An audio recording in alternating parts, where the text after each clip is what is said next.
इनायत करे शल ऐं मिठड़ो मोहम्मद शफात करे शल हशर में खुदा बस इनायत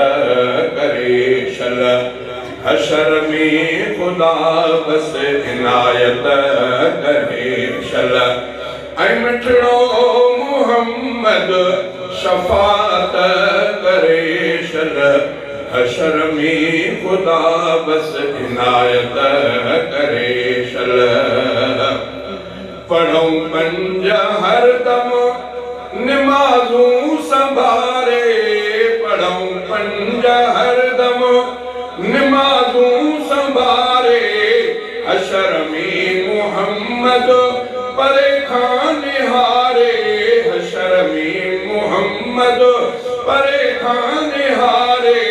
वुज़ू दे करे दिए अल्लाह वुज़ू दे करे दिए शनाख्त करे शल हशर में खुदा बस इनायत करे शल ऐं मिठड़ो मोहम्मद शफात करे शल हशर में खुदा बस इनायत करे नारे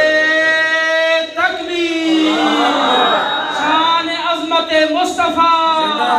शान मोहम्मद मुस्तफा शान शफात मुस्तफा खणी नेक हिकड़ा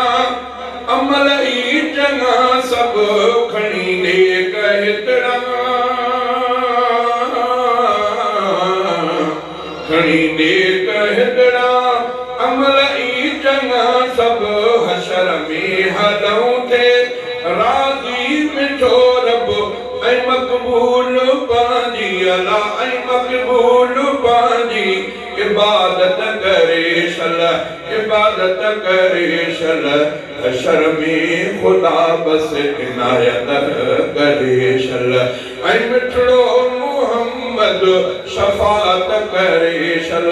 शफात करे शल हशर में खुदा बस इनायत करे शल नबी ऐं सहाबा जो रस्तो भुलाए नबी ऐं सहाबा जो रस्तो भुलाए छॾियो जिन हशर में ॾुखिया थींदा ठाहे हिते तिन खे ख़ालिक अल्लाह हिते तिन खे ख़ालिक हिदायत करे शल हिदायत करे शल हशर में खुदा बस इनायत करे शल ऐं मिठड़ो मोहम्मद शफात करे शल शफात करे शल हशर में खुदा बस इनायत करे शल गुलामी कयूं था सदा मुस्तफा जी गुलामी कयूं था गुलामी कयूं था सदा मुस्तफा जी इहा मेहरबानी रब्बुल उला जी जन्नत में अता को रफ़ाकत करे शल रफ़ाकत करे शल हशर में खुदा बस इनायत करे शल ऐं मिठड़ो मोहम्मद शफात करे शल शफात करे शल हशर में खुदा बस इनायत करे शल जुल्फ़कार सर की नबी जे तो फेरे जुल्फ़कार सर की नबी जे तो फेरे खुदा अर्श पंहिंजे जो सायो असां ते खुदा अर्श पंहिंजे जो सायो असां ते ख़ुसूसी अता ॾींहुं क़यामत करे शल क़यामत करे शल हशर में खुदा बस इनायत करे शल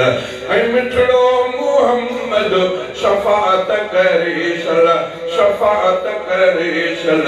हशर में खुदा बस इनायत करे शल नारे तकबीर शान गुलामी मुस्तफा शान अज़मत मुस्तफ़ा